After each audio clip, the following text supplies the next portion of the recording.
성가대의 찬양과 동일한 간증을 할 수 있는 저와 여러분들 다 되시기를 바랍니다.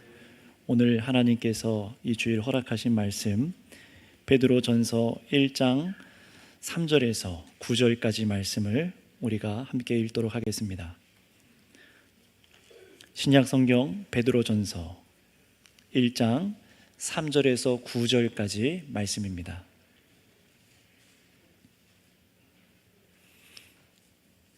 제가 가진 성경 신약성경으로 377페이지쯤 있습니다. 베드로전서 1장 3절에서 9절까지 말씀, 저 한 절, 여러분 한 절 교독하겠습니다.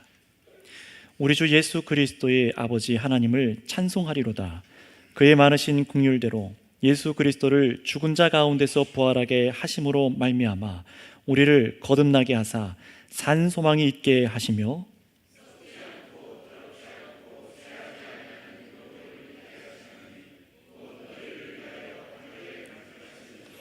너희는 말세에 나타내기로 예비하신 구원을 얻기 위하여 믿음으로 말미암아 하나님의 능력으로 보호하심을 받았느니라.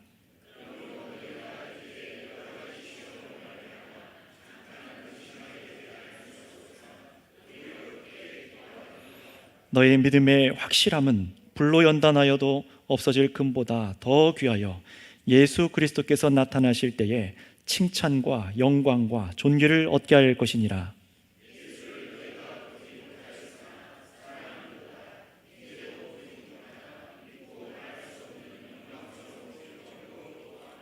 함께 읽겠습니다. 믿음의 결국 곧 영혼의 구원을 받음이라. 아멘.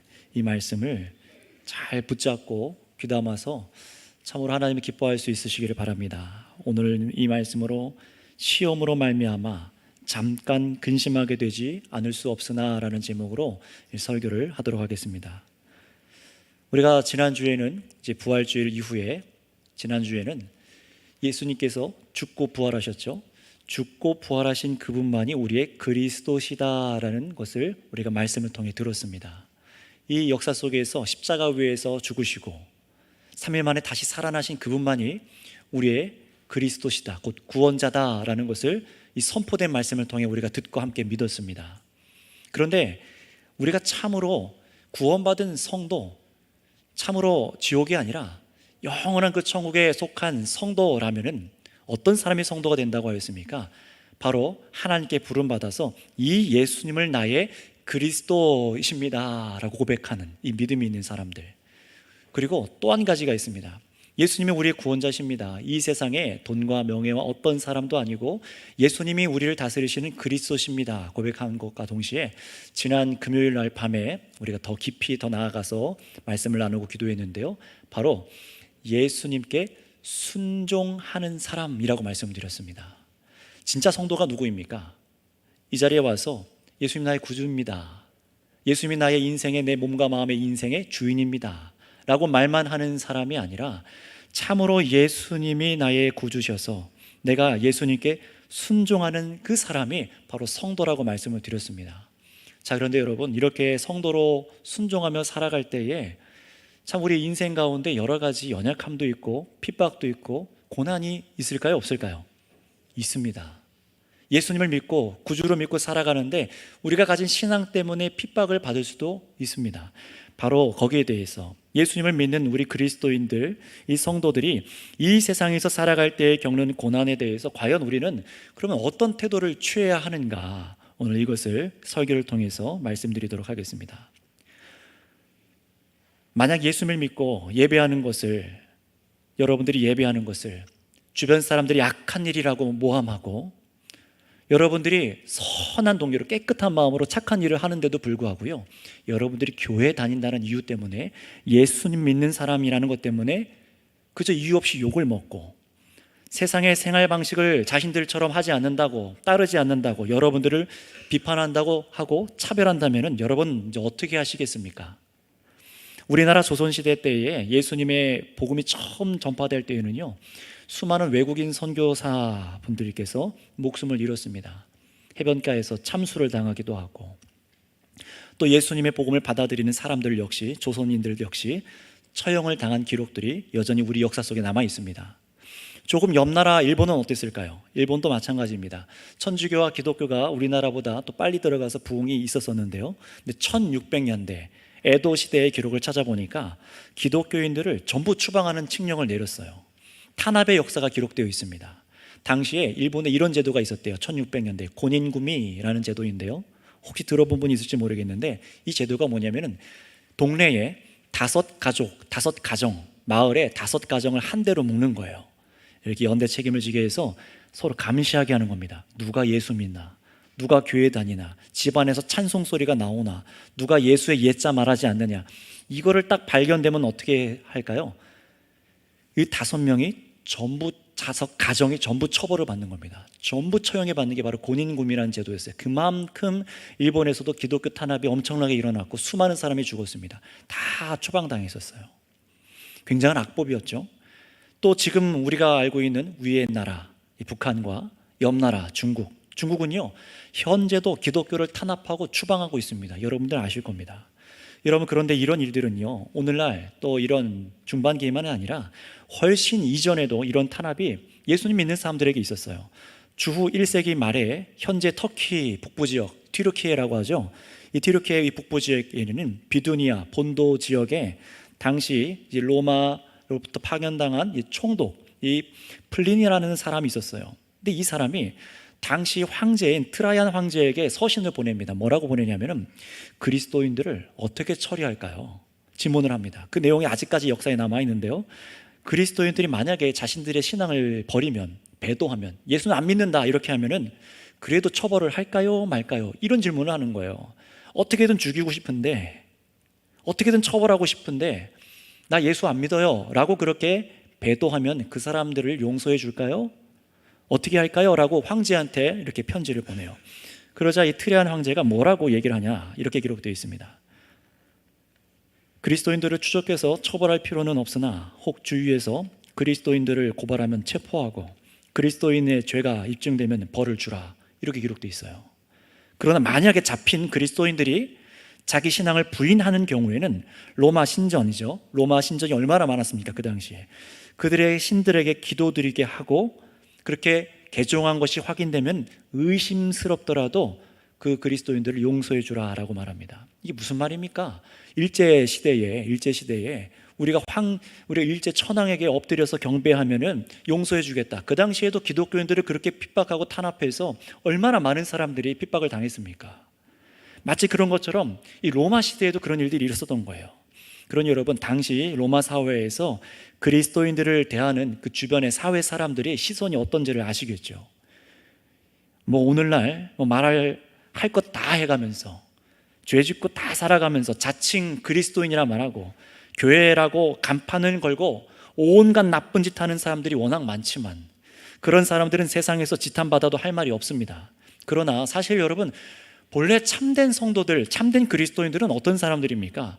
죄를 미워하고 불법을 미워하고 하나님의 말씀인 거룩하신 법에 따라, 하나님의 말씀을 따라, 하나님의 그 거룩하신 성품을 따라 예수님 안에서 새 삶을 살아가는 사람들 아니겠습니까? 참으로 하나님을 사랑하고 내 이웃을 내 몸과 같이 여겨서 아파하고 울어주며 함께 살아가는 사람들이 우리 그리스도인들이에요. 그래서 이걸 성경대로 살아가는 사람들이라고 말하죠. 그래서 로마 제국에서 늘 기독교인들에게 그리스도인들을 적대적으로만 생각한 건 아니었습니다. 기독교인들의 높은 윤리의식을, 도덕의식을 칭찬하고 높이 사는 기록들이 여전히 남아 있어요.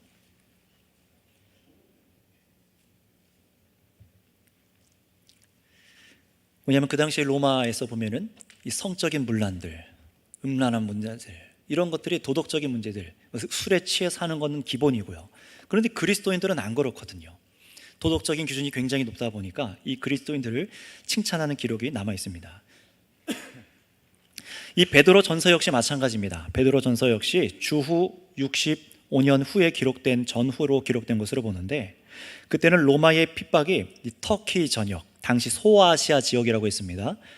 그 지역의 일대에 예수님 믿는 사람들이 퍼져 있는데 그들에게도 핍박이 가득했어요. 그래서 오늘 1절 보실까요? 1절 보시면은 사도 베드로는 어디에? 본도, 갈라디아, 갑바도키아, 아시아와 비두니아에 흩어져 박해를 받고 있는 신앙을 지켜가는 성도들을 위로하기 위해, 격려하기 위해서 이 서신을 기록합니다. 자, 그러니 여러분, 우리도 한번 생각해 보시기 바랍니다. 점점 성경의 약속대로, 말씀대로 가짜 그리스도인들이 많아지고 있어요. 성경에서 경고하는 적 그리스도들이 사람들을 속이고 미혹하는 일들이 많아지고 있습니다. 얼마나 많은 사람들이 넘어가고 또 흔들리고, 그래서 기독교인들을 그들 때문에 함께 싸잡아서 핍박하는지 모릅니다. 거짓 선생들, 거짓 복음을 들고 사람을 속이는 자들이 점점 늘어나고 있어요. 성경은 그런 자들이 단순히 세상과 이 교회를 따로따로 공격한다고 말하지 않습니다. 이 세상에 그런 사람들의 주된 타깃은 교회라고 성경은 밝히고 있어요. 교회를 공격하기 위해서 그런 일들이 일어납니다. 지난주에 우리 장로님들께서 같이 공부를 하셨었던 책에서도 잘 말씀하고 있죠. 옛날 교부가 기록한 말인데, 사탄이 가장 잘하는 공격하는 곳이 있습니다. 무엇입니까? 참된 교회 옆에 거짓된 교회를 세우는 것이 마귀가 하는 일이다. 참된 교회 속에, 그 속에 거짓된 성도를 세우는 것, 알곡과 가라지가 함께 한밭에 있는 거예요. 이런 일들이 오늘날에도 일어나고 있고, 우리 주님께서는 이미 그것을 성경을 통해 말씀을 하셨습니다. 그러니 여러분, 어떻습니까? 오늘날 그런 거짓 교회들로 인해서 우리나라에, 사실은 우리 대한민국에 처음 기독교가 들어와서 얼마나 셀 수 없는 수많은 업적들을 남겼습니까? 우리나라의 현대화를 이 기독교, 이 복음화, 이것과 떼서 설명할 수 없을 정도로 우리 기독교가 우리나라에 끼친 영향은 굉장하죠. 그럼에도 불구하고 오늘날 어떻습니까? 거짓된 교회들로 인해서 어떤 일이 벌어집니까? 가짜 교회, 가짜 성도들로 인해 교회 다니는 사람들은 신뢰할 수 없는 사람들이다 라는 그런 이미지가 막 쌓이는 것 같아요. 제가 어릴 때만 해도, 90년대 초반만 해도 교회 집사라고 하면은 외상도 좀 해주고 돈도 좀 꺼주고 신뢰할 만하니까요. 그런 일들을 왕왕 봤습니다. 들었어요. 근데 오늘날은 아닌 것 같아요. 교회는 잘 몰라도 좋은 곳이야 라는 생각하는 사람들이 오늘날 얼마나 될까요? 복음을 말하고 예수님 믿으세요 라고 말하면, 길거리 전도를 하면 예전에는 멈춰서서 듣기도 하고 물어보기도 했는데 지금은 들으려고 하지도 않습니다. 진짜 복음을 가리는 것이 마귀가 가장 힘을 내는 일이기 때문에 그렇습니다. 성경대로 믿고 살려고 해도 참된 성도들마저도 함께 억울함을 당하는 것이 오늘날 시대예요. 이미 다른 나라, 우리나라는 종교의 자유가 있어서 이런 핍박을 여러분들이 피부로 직접적으로 많이 와닿지는 않으시겠지만, 우리나라만 나가도, 바깥에만 나가도 이미 이런 핍박을 당하는 사람들이 얼마나 많은지 몰라요. 자, 그러나 여러분, 또 이런 핍박 말고요, 성도가 성경대로 참되게 믿는 성도라면 여러분, 세상에서 당연히 핍박을 받는 상황이 일어나기도 합니다. 성경대로 오직 한 분 하나님만 믿고 예배하고 거룩한 하나님의 성품을 따라 살아가고 세상의 불법적인 일, 죄악된 일에 참여하지 않고 발을 들여놨다가도 빼버리고 성경과 대치되는 세상의 가치관을 거절하고 성경의 방법을 외치며 살아갈 때 여러분들께서는요, 세상에서 부딪히게 되어 있으십니다. 그래서 똑같은 사회 속에 우리가 함께 살아가고 있는 것 같지만 믿음으로 살아가는 여러분들을 마치 이 사회 속에는 어울리지 않는 사람들처럼 다른 사람들이 대할 수도 있을 거예요. 여러분이 예수님을 믿는 빛과 소금으로 선명하게 살아내면 낼수록 여러분의 믿지 않는 가족분들이라던가 이웃, 사회에서 이해받지 못하고 불이익을 받을 수 있다는 것입니다. 예수님 믿어도 그럴 수 있어요. 고통이 없는 것이 아닙니다. 여러분, 코로나 시기에 어땠습니까? 물론 지금도 이어지고 있지만 극심했던 3년이 지나가고 있죠. 코로나 시기에도 마스크를 쓰고 방역을 지키고 어떻게든 주일 예배를 드리겠다는 사람들을 쉽게 매도하기도 했고, 교회를 돈 때문에 나오는 것이다 라고 성도들을 그렇게 비난하고, 얼마나 많은 사람들이 그렇게 욕했습니까? 코로나가 여러분 성도들의 신앙을 흔든 게 아니에요. 코로나가, 질병이 여러분들의 신앙을 흔든 게 아닙니다. 무엇이 우리의 신앙을 흔들었습니까? 성도가 스스로 사람들의 눈치를 보고 성경대로 믿음을 지키지 않았기 때문에, 그래서 많은 사람들이 넘어진 거예요.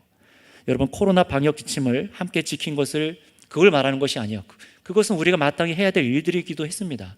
우리 이웃을 위해서, 가족을 위해서 우리가 그래서 거리 두기도 하고 온라인으로 부득이하게 참된 예배로 우리의 형태는 아니었지만 온라인으로 예배를 송출하기도 했었어요. 그러다 보니 어떻습니까? 정말 문제는 그 가운데, 코로나 시기 가운데 어떻게든 더 적극적으로 우리의 신앙을 놓치지 않기 위해서 가장된 신앙 있는 아버지와 어머니와 자녀와 부모와 형제가 힘을 다해서 더 하나님을 예배하기를 힘쓰고, 어떻게든 이 신앙을 놓치지 않기 위해서 더 애쓰고, 그리고 우리 코로나 때 어땠습니까? 마스크 쓰고 나와서 예배드리고 2m씩 1m씩 떨어져서 예배드리다가 끝나면 후루룩 갔어요. 서로 사랑하는 애찬도 어떻게 지내세요? 어떻게 살아가고 계십니까? 묻기는커녕 지나갔습니다. 그때 많은 분들에게도 얘기했어요. 제발 서로 안부를 물으세요. 형제자매들의, 참된 형제자매들의 신앙을 돌보기보다 자신의 신앙을 내려놓은 것, 그걸 말하는 겁니다. 어려운 시기 가운데 직장을 잃어버린 분들도 계셨고 사업장의 문을 닫는 분들도 계셨어요. 여러분, 그분들을 위해서 우리는 무엇을 했습니까? 저부터 부끄러워요. 그런 생활 가운데 여러분, 우리는 어떻습니까? 많은 분들이 신앙을 내려놓은 것을 알고 있습니다. 그 이후로 어떤 일들이 벌어졌습니까? 편하게 온라인으로 예배 드리는 것으로 예배를 드렸다 착각하고, 도대체 누구에게 목양을 받는지도 모르겠어요. 여러 방송에 나오는 유명한 목사님들의 설교를 들으며 편하게 집에서 예배를 드립니다. 예배 드렸다고 생각하는 거예요. 그것도 아니면 아예 하나님도 예배하지 않고 때 되면 내가 교회에 갈 수 있겠지, 또는 사회에서 교회의 이미지가 점점 떨어지는데, 여러분 그런 경우 있지 않았습니까? 저는 그런 분들 많이 알고 있어요. 당신 다음날 주일날 교회 가지 마. 코로나 질병이 있을 수 있는데 왜 교회 가? 출근하면 내가 당신 자를 거야. 이런 얘기들을 왕왕 듣고 정말 그래서 잘린 분들도 알고 있습니다. 교회 가면 내가 신앙인으로서 이미지 나빠지는데, 사회에서, 직장에서 나도 불이익 생기면 안 되지 생각하며 안일함 속에 바른 교회된 삶을 버렸습니다. 여러분, 이런 유혹이 이 자리에 계신 여러분들에게는 없으셨습니까? 앞으로 다른 질병과 더 많은 적 그리스도들과 핍박하는 이들이 없을 수 없는데, 여러분 어떻게 하시겠습니까? 당신만 예수 믿냐? 나도 예수 믿는다. 당신만 유별나게 왜 신앙생활하느냐? 이런 핍박이 있을 거라는 거예요. 계속요. 옛날이나 지금이나 그 정도의 차이는 있을 수 있지만, 분명히 예수님을 나의 유일한 구주로 믿고 예배 드려야 될 분으로 믿는 분들은요, 그 성도들의 삶에는 직접적인 삶의 영향들이 있는 것에 틀림이 없습니다. 그러니 분명히 우리 성도 역시 어떻게 될 수 있다고요? 근심할 수 있습니다. 근심하게 되는 일들이 있을 수 있어요. 오늘 말씀을 더 확장해서 그래서 본다면은, 믿음 때문에 핍박받는 것만이 아니라 여러분에게 찾아오는 여러 가지 예상치 못한 일들이 있으시죠. 우리가 계획하고 살아가나 예상치 못하는 여러 가지 일들, 고난들이 있을 수 있습니다. 바로 어려운 일들 역시 함께 포함해서 생각해 볼 수 있어요. 성도로서 우리는 근심할 일들이 있습니다. 이런 우리에게 성경은요, 옛날이나 지금에 있는 성도들이나 조선시대에 있었던 성도들이나 로마에 있었던 성도들이나 오늘 우리 살아가는 모든 성도들에게 동일한 위로와 권면의 말씀을 주고 계세요. 자, 그것이 무엇일까요? 우리 한번 6절 말씀, 오늘 본문의 중심 구절인 6절 말씀을 함께 읽겠습니다. 시작. 그러므로 너희가 이제 여러 가지 시험으로 말미암아 잠깐 근심하게 되지 않을 수 없으나 오히려 크게 기뻐하는도다. 아멘. 여러분 성경에 체크해 두세요. 오늘 본문의 이 중심 구절이 6절입니다. 6절을 앞뒤로 하여서 왜 우리가 이 고난이 와도 기뻐할 수 있는가, 어떻게 이겨낼 수 있는가, 그 비결을 말하고 있기 때문에 한번 체크해 놓고 보시기 바랍니다. 자, 6절을 한번 보실까요? 여러 가지 시험이라고 하죠. 우리의 인생 가운데 시험이 뭐 한두 개가 아니라는 겁니다. 예수님 믿어도 고난이 있습니다. 그런데 보세요. 근심하게 되지 않을 수 없으나, 이 기간이 얼마큼 된다고요? 잠깐이라고 말합니다. 근심하게 되지 않을 수 없으나 여러분들 잠깐 근심하게 되는 시간일 뿐입니다 라고 말을 하는 거예요. 그리고 오히려 뭐랍니까? 오히려 이 근심을 줄 수 있는 시험거리들 때문에 도리어 성도가 기뻐할 수 있다라고 지금 얘기를 하는 거예요. 아니, 어떻게 베드로 사도는 어떻게 이런 얘기를 하고 성경은 우리에게 어떻게 이렇게 얘기할 수 있을까요? 자, 그렇다면 왜 우리가 근심하게 될 수 있는 이 고난들이 잠깐이라고 느낄 수 있고 말할 수 있고 또 도리어 기뻐할 수 있다라고 말하게 되는 것인지, 오늘 이 베드로 사도가 하나님 안에서 우리에게 전한 메시지를 봐야겠죠. 이 베드로와 이 말씀을 읽은 흩어진 성도들은요, 6절의 말씀대로 이미 도리어 근심에 쌓일 일들이 가득했어요. 아마 저와 여러분들보다 더 했을 겁니다. 세상에서 먹고 사는 일들, 건강의 일들, 자녀의 일들, 이것도 복잡해 죽겠는데 예수 믿으면 뭐 무역을 할 수가 없어요. 물건도 팔 수 없어요. 경제적인 핍박도 와요. 잡아서 걸리면 어떻게 됩니까? 로마 경기장에 끌려가서 사자의 밥이 되기도 해요. 이런 고난이 있는데 이 성도들은요, 더 기뻐한 거예요. 오히려 근심하지 않고 기뻐합니다. 여러 가지 고난들로 인해서 신앙을 버리지 않고 그들은요, 베드로와 그 당시의 성도들은요, 오히려 믿음을, 승리를 맛봤다는 사실이에요. 여러분, 우리가 이런 성도들 되어야 될 줄 믿습니다. 정말 그래야 되지 않겠습니까? 그러니 여러분, 저와 여러분 역시 지금 삶에서 겪는 신앙의 어려움으로 인해서 또 앞으로 닥칠 수 있는 고난들이 없을 수는 없는데, 어떻게 우리가 이 시험에도 기뻐하며 극복할 수 있는지 오늘 말씀을 붙잡고 이기시기를 바랍니다. 또는 고난으로 혹시 흔들리셨던 분들이 계시다면 오늘 성경이 말씀하는 이 권면에 귀를 기울이셔서 주님께서 베푸시는 은혜로 다시 서실 수 있기를 축복합니다. 자, 그렇다면 예수님 곁에서 함께 핍박받았고 또 예수님도 배반했던 베드로예요. 완전히 무너졌던 사람이잖아요, 이 베드로가요. 근데 부활하신 예수님의 은혜로 다시 회복되면서 목숨을 걸고 복음을 전합니다. 자, 그렇다면 여러분, 이 베드로는 이 모든 핍박과 고난을 이미 겪고 이긴 자란 말이에요. 이 비결을 갖고 있는 사람이에요. 그렇다면 과연 성도들에게 어떻게 고난을 받는 자들에게 권면했을까요? 우리 먼저 1절에 성도들이 가져야 될 아주 중요한 인식을 베드로 사도가 가르치는데 어떤 것인지 우리 1절을 한번 읽어보도록 하겠습니다. 시작. 예수 그리스도의 사도 베드로는 본도, 갈라디아, 갑바도기아, 아시아와 비두니아에 흩어진 나그네. 자, 여러분 보세요. 이 흩어진 성도들을 위로하는데 이 베드로가 이 흩어진 성도들을 뭐라고 부르고 있죠? 이 맞습니다. 나그네라고 하고 있어요. 한번 따라해 주실까요? 우리는 나그네입니다. 나그네라고 말해요. 여러분이 이 나그네라는 것은요, 여러분들이 나그네라고 말하는 것은요, 바로 이 땅에 살아가는 성도들의 정체성이라는 거예요. 여러분이 나그네라는 것은 우리 이 교회에 나와서 앉아있고 예수님을 그리스도라, 나의 구주라 고백하는 사람들의 성도들의 정체성이 바로 나그네입니다. 여러분들 질문 드립니다. 여러분 예수님을 나의 구주로 믿으십니까? 그렇다면 여러분은 나그네입니다. 이 땅에 거류하고 있는 이 땅에 속한 사람들 같지만 아니라는 거예요. 여러분 잘 생각해 보세요. 나그네는 어떤 존재입니까? 우리나라에 잠시 온 외국인 노동자분들을 한번 생각해 보시길 바랍니다. 그분들은요, 집이 어디에 있습니까? 우리나라가 아니라 본국에 있죠. 본국에 있어요. 자신의 멀떠난 그 나라의 집이 있습니다. 그러니 이 땅에 와서, 대한민국 땅에 와서 돈을 많이 벌어서 무슨 이 땅에다가 집을 사서 재산을 이 땅에 축적하고 쌓아가는 것이 목적이 아닌 사람들이에요. 이 땅에서 때로는 이방인이라고 불이한 대우를 받으며 고통을 당하기도 하시지 않습니까? 그럼에도 그분들 버텨요. 왜 그렇습니까? 이 땅에서 해야 할 것을 다 마치고 돌아갈 고국이 있으니까요. 돌아갈 가족이 있으니까요. 그거 생각하면 참고 견디는 거예요. 이 땅에서 나그네와 같이, 이방인과 같이 살아가도요. 마치 그것처럼 여러분들, 성도님들, 이 땅에서 예수님을 나의 구주로 믿고 예수님의 것이 되신 분들은 그런 나그네가 되었다는 것입니다. 여러분, 그렇다면 한번 생각해 보세요. 언제부터 여러분들이 나그네가 되셨을까요? 나는 나그네가 된 적이 없는데요. 아니요, 예수님 믿으신다면 반드시 나그네가 되셨습니다. 언제입니까? 한번 따라 주시겠습니다. 새 생명을 얻고 나서. 예수님을 믿으면요, 내 안에 새 생명이 생깁니다. 믿으십니까?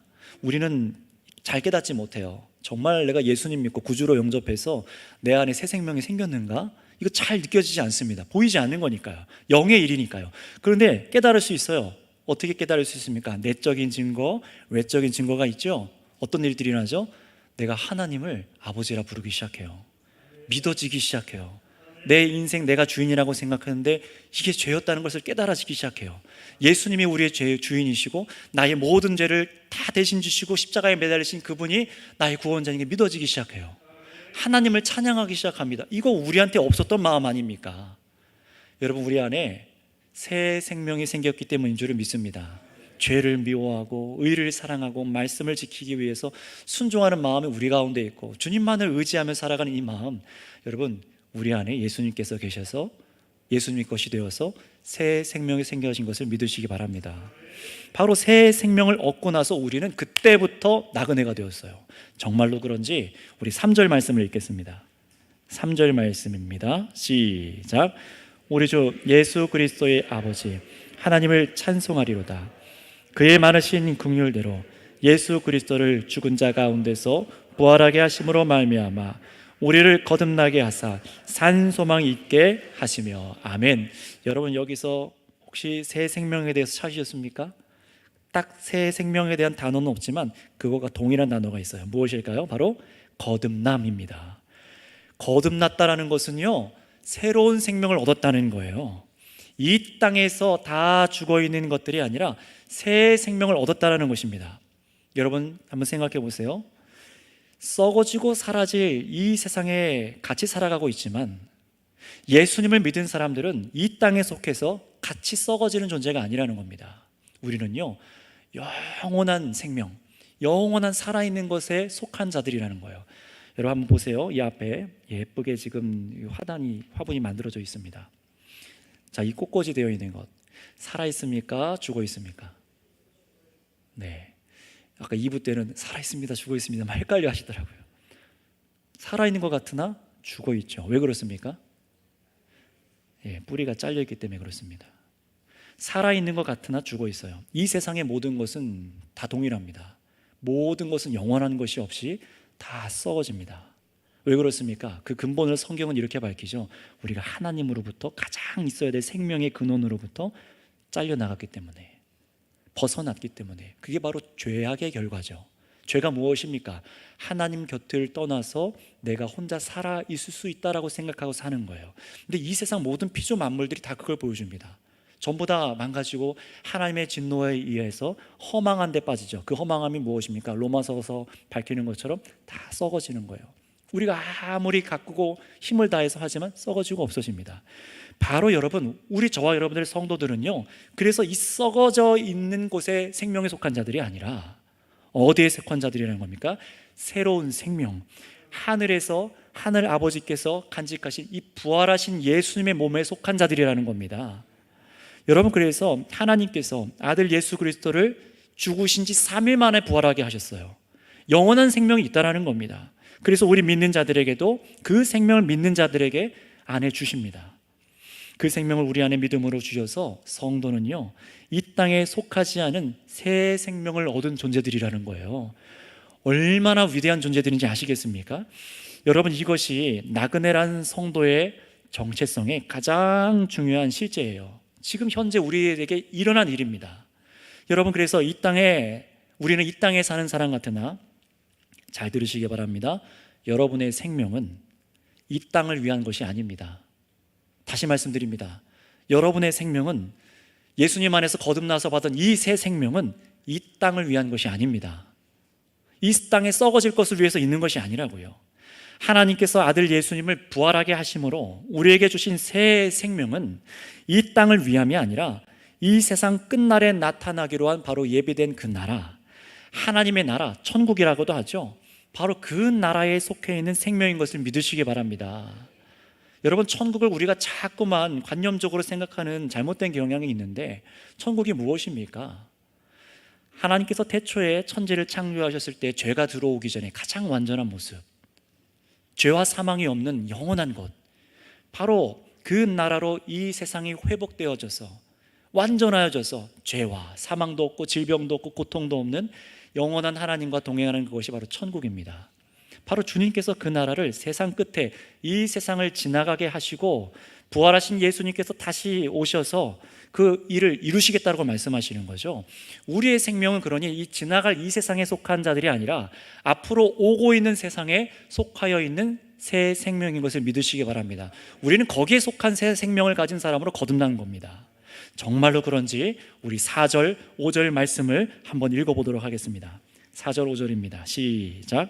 썩지 않고 더럽지 않고 쇠하지 아니하는 유업을 있게 하시나니 곧 너희를 위하여 하늘에 간직하신 것이라. 너희는 말세에 나타나기로 예비하신 구원을 얻기 위하여 믿음으로 말미암아 하나님의 능력으로 보호하심을 받았느니라. 아멘. 이 성경이 선언하고 있는 것을 한번 보세요. 저와 여러분은 나그네라고 말씀드렸습니다.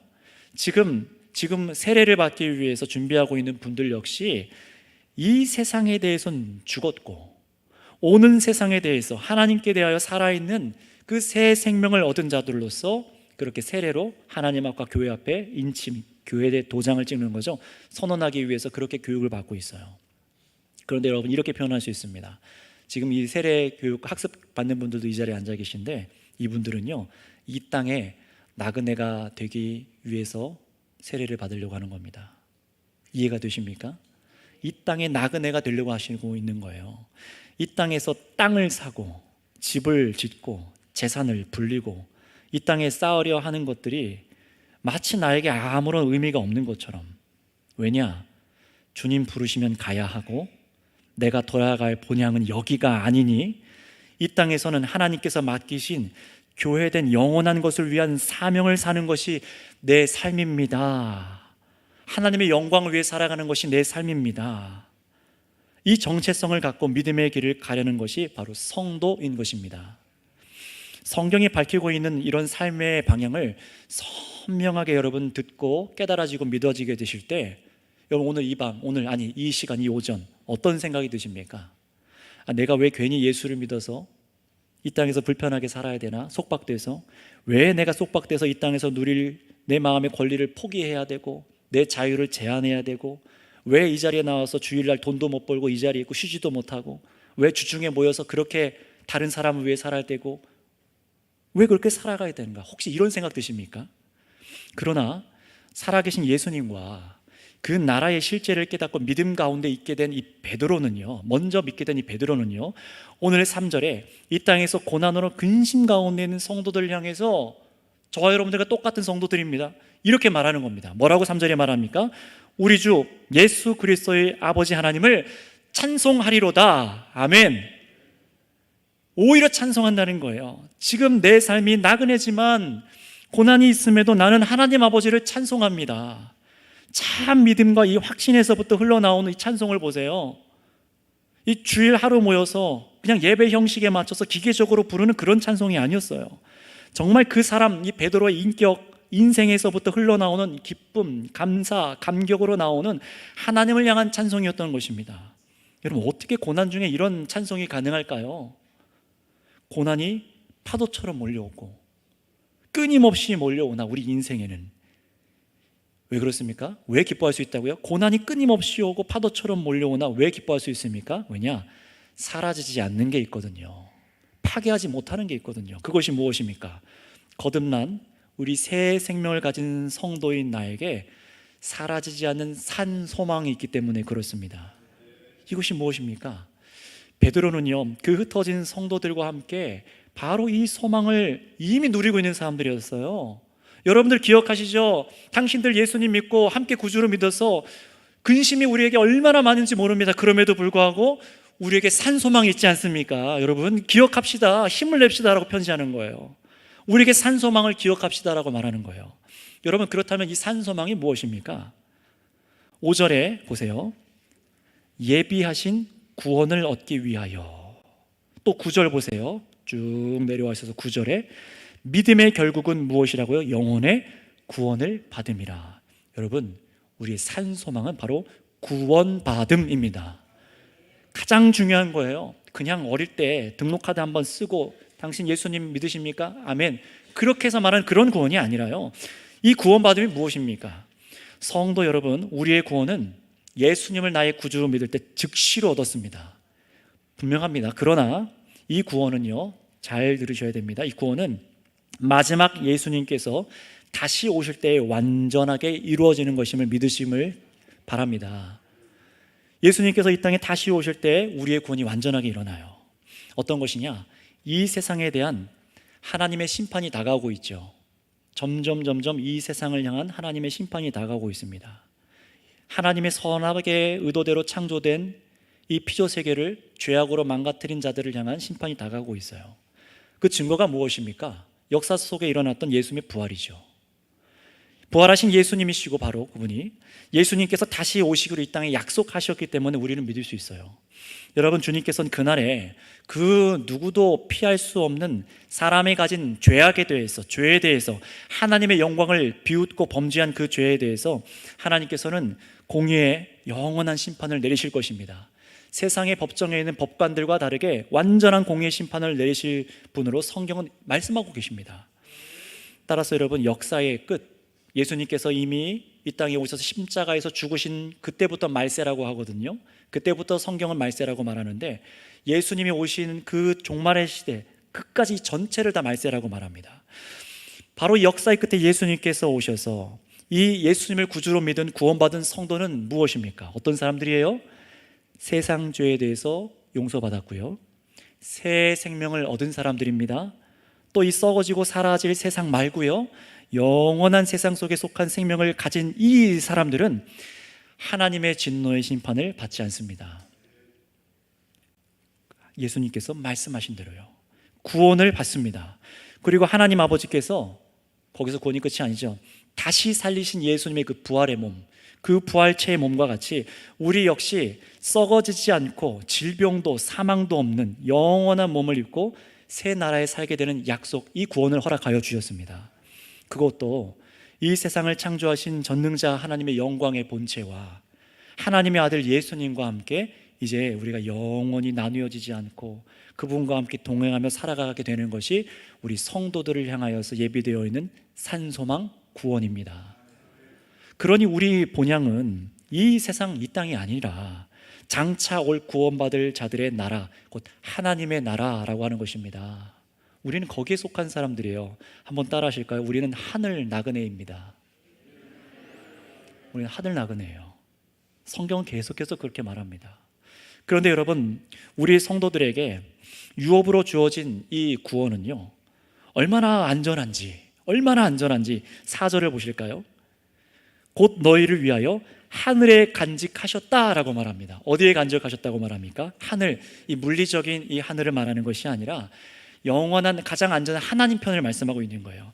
이 땅의 악한 사람들, 속이는 자들, 강도와 정말 전쟁하고 빼앗고자 하는 악인들, 뒤통수 튀는 사람들, 사기꾼들, 투기꾼들, 생명을 해하는 자들, 그런 마귀의 일들이 못 미치는 것, 미칠 수 없는 곳에 우리들의 그 유업이 간직되어 있다라고 말씀합니다. 얼마나 안전합니까? 하나님께서 하늘에서 친히 우리를 위해서 우리의 소망을 간직하고 계시니 여러분, 우리는 가장 안전한 소망을 소유한 자들인 것을 믿으시길 바랍니다. 이것이 기독교 복음의 가장 중요한 진수예요. 게다가 5절 마지막을 보세요. 성도 여러분, 이 땅 위에 사는 동안 우리가 그 영원한 산소망의 유업을 받을 수 있도록 하나님의 능력으로 우리는 지금 이 땅에서 보호함을 받고 있습니다. 하나님께서는 이미 그렇게 말씀하고 계세요. 내가 느끼지 못하는 가운데도, 아니 이미 느끼는 분들 많죠. 저도 수많이 고백할 수 있습니다. 우리는 보호함을 받고 있습니다. 여러분, 이것이 이 땅에 사는 하늘 나그네의 삶입니다.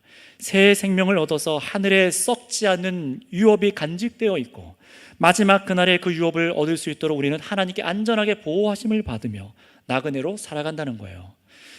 그러니 괜찮은 겁니다. 그래서 괜찮은 거예요. 괜찮은 정도가 아니라 하나님을 찬송하고 기뻐할 이유죠. 그럼 여러분, 믿으시기 바랍니다. 정말 믿고 깨달으시길 바라요.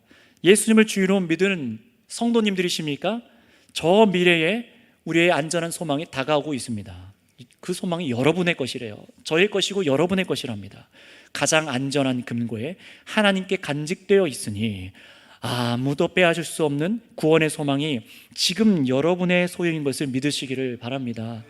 바로 이 믿음 때문에 여러분, 우리는 이 땅에서 하늘 나그네로 살며 겪는 고난을 이제 새롭게 바라볼 수 있는 시선이 생기는 거예요. 썩지 않는 영원히 누릴 수 있는 구원의 은혜에 비하면 지금 우리가 이 땅에서 겪는 고난은 그래서 잠깐인 겁니다. 영원한 영광에 비하면 지금 우리 인생에 겪는 고난은 그래서 잠깐인 거예요. 그래서 6절에 중심에 있는 구절에 여러 가지 시험에 잠깐 근심하게 되지 않을 수 없다라고 우리에게 말씀하십니다.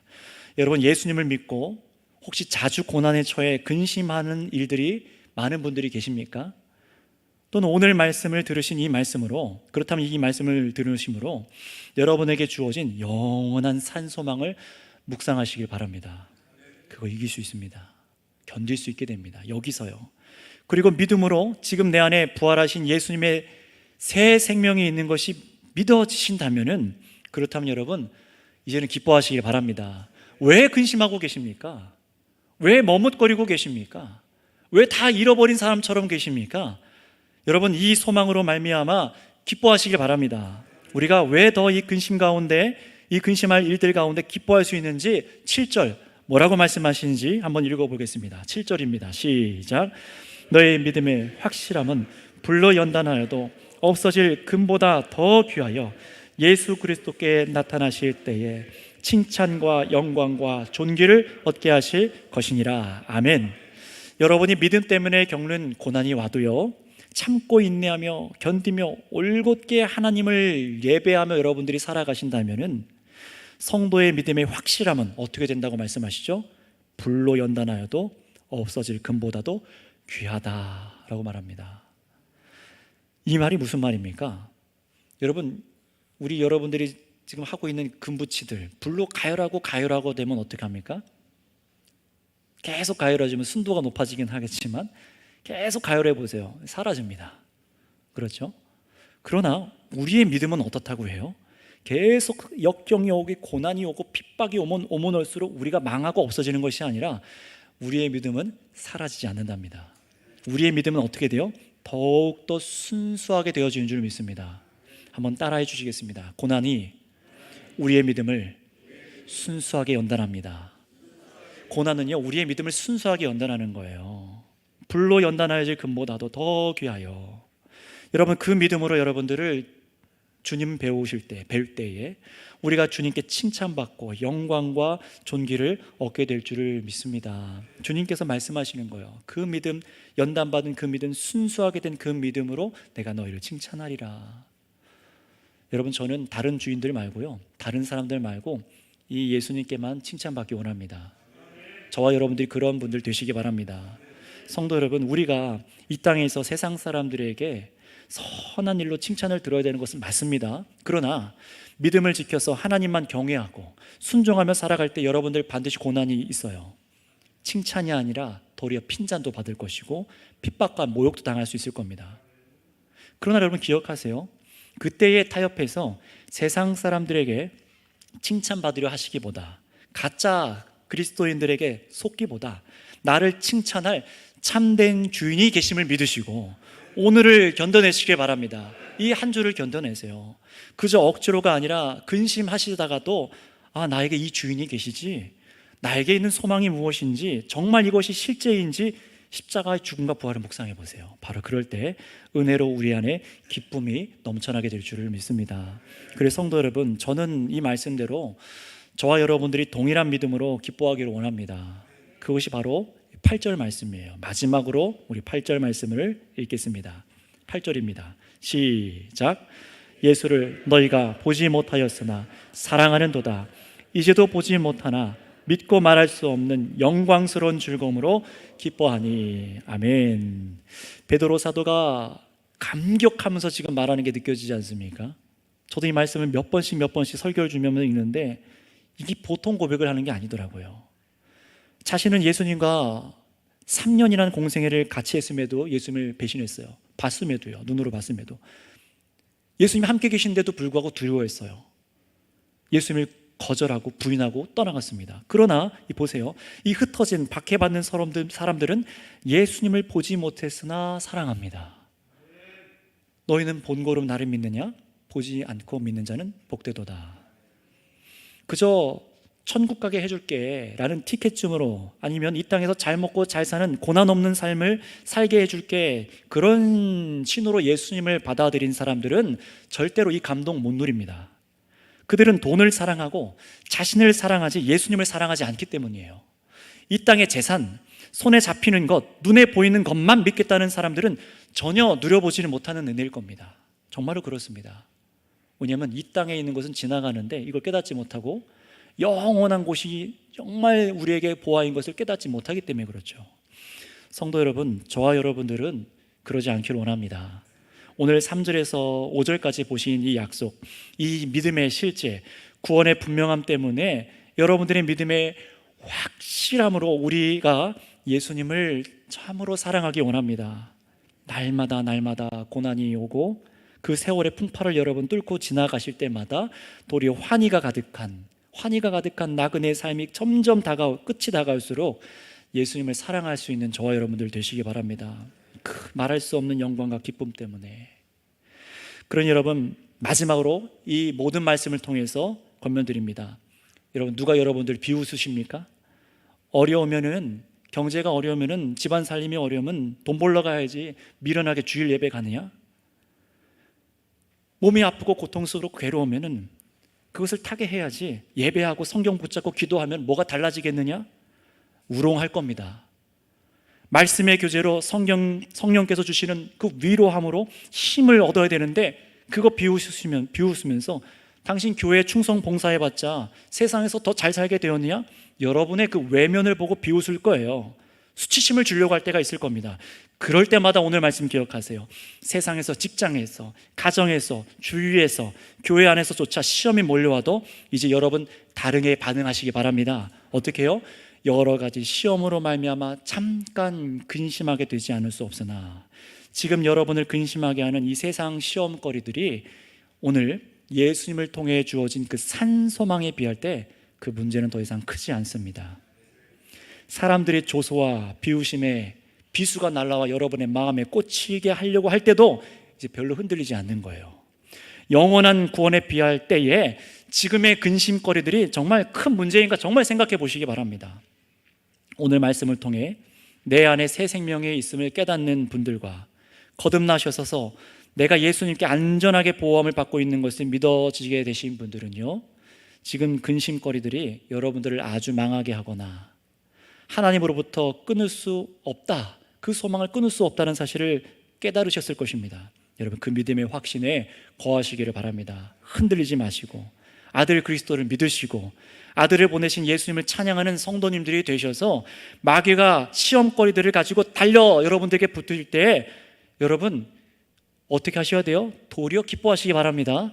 와 봐라, 코웃음 치면서 오히려 여러분 안에 내면 깊숙이 있는 감격과 흔들리지 않는 이 믿음으로 근심을 이겨낼 수 있는 우리 모든 성도님들 다 되시기를 바랍니다. 기도하겠습니다.